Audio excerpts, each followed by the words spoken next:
Good morning, students. I am Poonam Madan, your social science teacher. Students, today we have to do worksheet number 39, which is belongs to your geography lesson number 5, natural vegetation and wildlife. तो students, आज की जो हम worksheet करेंगे ये हमारी geography के 5th chapter natural vegetation and wild life से है। सबसे पहले आपको यहाँ अपना नाम फिल करना है, नेम ऑफ द स्टूडेंट्स, ये टीचर्स नेम यहाँ फिल करना है। और today's that is 3 October 2020. So let's start the worksheet. Some plants commonly used for medicine in India are सर्पगंधा, जामुन, अर्जुन, बबूल, नीम, तुलसी, कचनार, टेक्स्ट्रास। कह रहे कि कुछ हमारे पास जो प्लांट्स हैं जो मेडिसिन के लिए हम यूज़ करते हैं, यहाँ के नाम दिए गए हैं। तुलसी आप सबके घर में होती है, नीम भी सबने देखा होगा, ठीक है। उसके अलावा यहाँ पे जामुन, अर्जुन, ये नाम दिए है कचनार। India is rich in different kinds of animal wealth, और इंडिया में बहुत सारे तरह के एनिमल्स भी हैं। It has 90,000 species of animals, more than 2,000 species of birds are found in the country. तो 90,000 स्पीशीज़ एनिमल्स की हैं और 2,000 से ज़्यादा स्पीशीज़ बर्ड्स की हैं। हमने लास्ट जो वर्कशीट्स करी थी 37-38, उनमें भी हमने पढ़ा था इस बारे में। They constitute 13% of the world's total, और ये जितनी स्पीशीज़ हमारे पास है, ये पूरे वर्ल्ड की जितनी स्पीशीज़ है उसका 13% हमारे ही देश में अकेले। देयर आर 2546 यानी कि 2546 species of fish which accounts around 12% of the world stock. जो हमारे पास फिश का स्टॉक है ये वर्ल्ड का 12% है। It also shares between 5% to 8% of the world's amphibian, reptiles and mammals animals. तो हमारे पास 5 से 8% तक रेप्टाइल्स और मैमल्स भी हैं। Elephant is the most majestic animal among the mammals. तो मैमल्स, आपको पता है मैमल्स क्या होते हैं? जो बच्चों को जन्म देते हैं, अंडे नहीं देते, बच्चों को जन्म देते हैं। तो एनिमल जो है सबसे अलग सा एक जंतु है मैमल्स में। It is found in the hot and humid forest of Assam, Karnataka and Kerala. ये गर्म और ह्यूमिड फॉरेस्ट में पाया जाता है, जो असम, कर्नाटका और केरला में। The Indian wildlife protection act was implemented in 1972। 1972 में एनिमल्स वाइल्ड लाइफ की प्रोटेक्शन के लिए एक्ट पास किया गया था, जिसका नाम है Indian wildlife protection act, और 1972 में इम्प्लीमेंट हुआ। India is the only country in the world where both lions and tigers are found. India एक पहली ऐसी कंट्री है पूरी दुनिया में जहाँ टाइगर्स और लायंस दोनों पाए जाते हैं। अदरवाइज़ बाकी कंट्रीज में कहीं टाइगर होता है तो लायन नहीं होता, कहीं लायन होता है तो टाइगर नहीं होता। इंडिया ऐसी कंट्री है अकेली पूरे वर्ल्ड में जहाँ दोनों हैं। The natural habitat of Indian lions is the Gir forest in Gujarat, और जो उनका नेचुरल हैबिटेट है इंडियन लायंस का वो गुजरात के गिर फॉरेस्ट में है। Tigers are found in the forest of Madhya Pradesh and Jharkhand, in the Sundarbans of West Bengal and Himalaya regions. Tigers कहाँ पाए जाते हैं इंडिया के अंदर? मध्य प्रदेश के फॉरेस्ट में, झारखंड में, वेस्ट बंगाल का जो सुंदरबंस है, और Himalaya reason.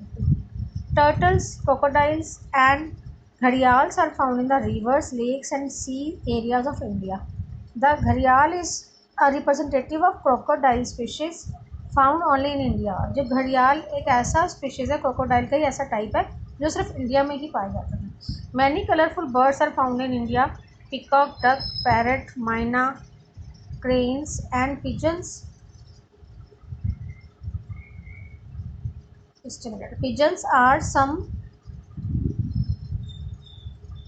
of the bird species that live in the forest and wetlands of the country. तो आपको बताया कि पीकॉक, डक, पैरेट, ये सब भी कुछ हमारे पास बर्ड्स की स्पीशीज़ हैं जो हमारे फॉरेस्ट में और वेटलैंड्स में हैं।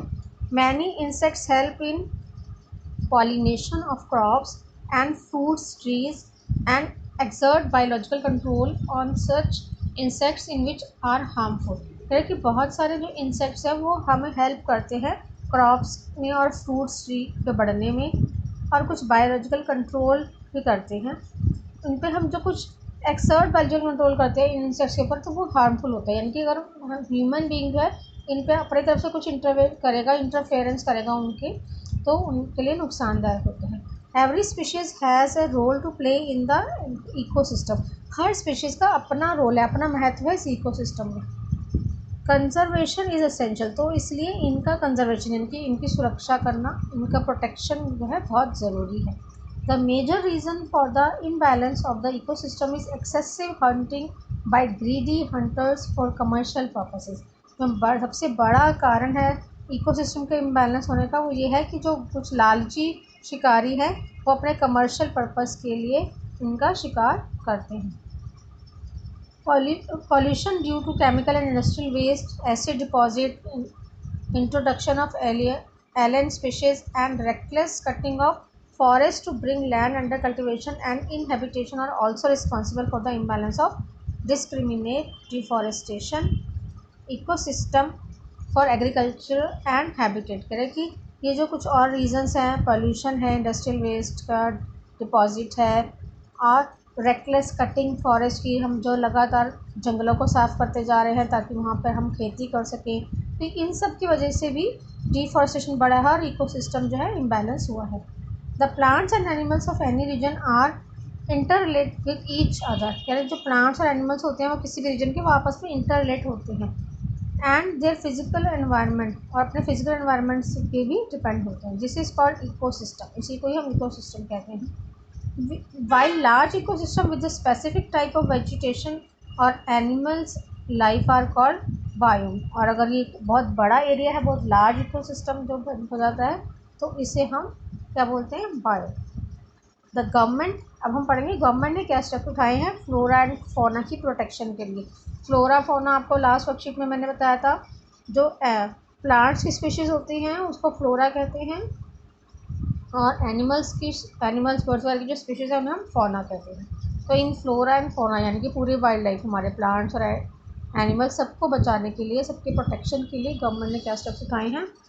18 बायोस्फीयर रिजर्व्स, जो रिजर्व एरिया होता है जहाँ पे कोई और नहीं जा सकता, तो 18 बायोस्फीयर रिजर्व एरिया सेटअप किए हैं कंट्री में।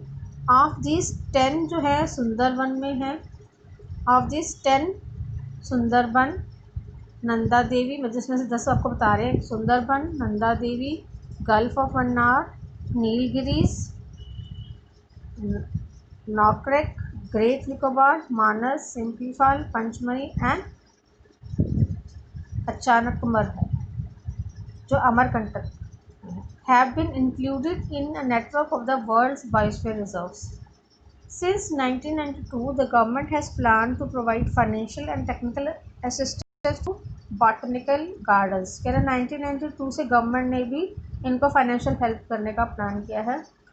Several schemes have been introduced for Project Tiger, Rhinoceros Conservation, Project Great Indian Bustard and many eco development projects।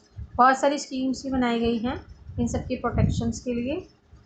और 103 national parks, 535 wildlife sanctuaries and several zoological gardens have been built to protect the national plant and animal wealth.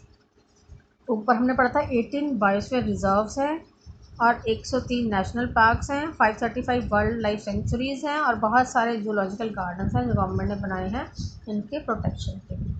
तो ये बच्चे आई है हमारी थी आज की worksheet 39। अब इनके क्वेश्चंस के आंसर देने हैं, जो आप वर्कशीट को अच्छे से 2-3 बार समझ लें, पढ़ लें, उसके बाद आप इन क्वेश्चंस के आंसर देंगे। पहला है what do you understand bye ecosystem. तो इकोसिस्टम की डेफिनेशन आपको ये दी है यहाँ पे इन्होंने, यहाँ से आप इकोसिस्टम की डेफिनेशन लिख लेंगे। When was the Indian wildlife protection act implemented, कब इम्प्लीमेंट हुआ, 1972 में। यहाँ पे है इसका answer. Why conservation of animals in necessary, तो लिखा है कि ये देखो ये सब चीज़ें जो होती हैं इसके, आपको पता है कि हमारी इकोसिस्टम के बैलेंस के लिए ये सब ज़रूरी है, तो इसलिए कंजर्वेशन एनिमल्स का ज़रूरी है। Describe the major steps taken by the government, government के स्टेप्स ये सारे लिखने हैं आपको। Next what do you understand by biome, अभी हमने पढ़ा था जहाँ इकोसिस्टम डेफिनेशन थी, उसके बाद जो लार्ज एरिया होता है ये लास्ट लाइन में, ये है बायोम, ये डेफिनेशन आपको यहाँ से लिखनी है। What steps can you take for the protection of animals and birds wealth, अब ये आपको अपनी तरफ से लिखना है ये वाला क्वेश्चन कि आप इनके प्रोटेक्शन के लिए क्या स्टेप्स उठाएंगे, तो आप अपने अनुसार आपको जो सही लगता है आप वो स्टेप्स लिखेंगे। ओके स्टूडेंट्स, आई होप आज ही आप ये वर्कशीट करके मुझे सेंड कर देंगे। ओके, और सबसे इम्पॉर्टेंट बात बच्चे, जब तक ज़रूरी ना हो आप घर से बाहर नहीं जाएंगे, और घर से बाहर जाना बहुत ज़रूरी हो तब आप मास्क पहनकर और सोशल डिस्टेंस का पालन करते हुए जाएंगे। Okay guys, have a nice day, stay home, stay safe.